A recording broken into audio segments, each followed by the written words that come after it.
Hello friends, welcome back to my channel. Holi రోజు evening potluck dinner arrange చేసుకున్నాం అనమాట. So దానికోసం నేను సాంబార్ ప్రిపేర్ చేస్తా అని చెప్పిన. సో ముందు రోజు మాకు సంత ఉంటుంది గురువారం.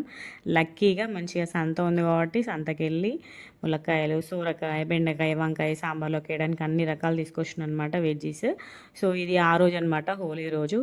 ఇంకా ఆఫ్టర్నూనే ప్రిపేర్ చేస్తున్న సాంబార్కి కందిపప్పు నానబెట్టుకొని కుక్కర్లో వేసి మూత పెడితే పొంగకుండా ఉంటుంది అన్నట్టు. సో తిప్పి వేసేసి ఇంకా పప్పు ఉడికేలోపు మొత్తం వెజ్జీస్ అన్నీ కట్ చేసి పెట్టుకున్నాను అనమాట. సో ఎక్కువ క్వాంటిటీ కాబట్టి కొంచెం ముక్కలు ఎక్కువ ఉంటేనే బాగుంటుంది. మా వాళ్ళందరికీ కూడా ములక్కాయలు, సొరకాయలు అంటే ఇష్టము. అందుకే అన్నీ రెడీ చేసి పెట్టుకున్న. ఎల్లిపాయ జీలకర్ర కోసం అన్నీ ప్రిపేర్ చేసి పెట్టుకున్నాను అనమాట. కన్నయ్య పడుకున్నప్పుడే ప్రిపేర్ చేసిన అనమాట. మళ్ళీ కన్నయ్య ఉంటే ఎక్కువ క్వాంటిటీ కదా, జాగ్రత్తగా ఉండాలి పిల్లలతో అనేసి కన్నయ్య పడుకున్నప్పుడే ప్రిపేర్ చేసుకున్నాను అనమాట ఆఫ్టర్నూనే. సో ఇంకా ఆయిల్ వేసి జీలకర్ర, ఆవాలు వేసి పచ్చిమిర్చి, ఉల్లిపాయ, క్యారెట్, జీలకర్ర, ఎల్లిపాయ, పసుపు అవన్నీ వేసి ముక్కలు అన్నీ వేసుకోవాలన్నమాట. నేను అన్ని రకాల ముక్కలు వేసుకున్న. ఒక్కొక్క ఫ్లేవర్ యాడ్ అయితేనే సాంబార్కి టేస్ట్ బాగుంటుంది కదా, అందుకే నా దగ్గర ఉన్న అన్ని రకాల వెజ్జీస్ అన్నీ వేసిన అనమాట. సోరకాయలు, మునక్కాయలు, మా వాళ్ళకి మునక్కాయలు అంటే చాలా ఇష్టం, అందుకే కొంచెం ఎక్కువనే వేసిన అనమాట మునక్కాయలు. తర్వాత బెండకాయలు, టమాటా ఇవన్నీ వేసేసిన. లాస్ట్లోకి వంకాయ అనమాట. వంకాయ మనం వేసుకునే టైంకి కోస్తే అయిపోతుంది కదా.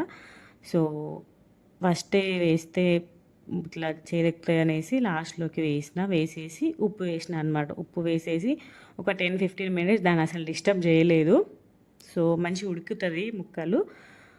నేను ఇంత క్వాంటిటీలో ప్రిపేర్ చేయడం ఫస్ట్ టైం, కానీ చాలా బాగా వచ్చింది.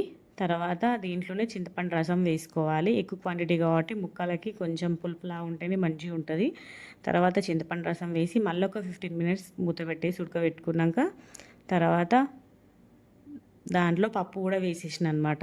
ఉడకబెట్టిన పప్పు కూడా వేసేసి తర్వాత దాంట్లో కారం, ఉప్పు, కొంచెం జీలకర్ర, మెంతుల పొడి కూడా వేసేసి కొత్తిమీర వేసి అవి దాంట్లో మొత్తం మరిగించుకోవాలన్నమాట. ఒక 20 మినిట్స్ వరకు మూత పెట్టుకోవద్దు. మూత పెట్టుకుంటే మనకి పొంగిపోతుంది. ఈ పైన నొరగపోతే మనకి టేస్ట్ మొత్తం పోతుంది సాంబార్ది.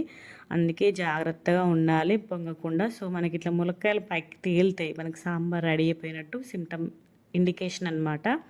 సాంబార్ చేసుకున్నప్పుడు ఎవరికైనా తెలియని వాళ్ళు చూసుకోండి.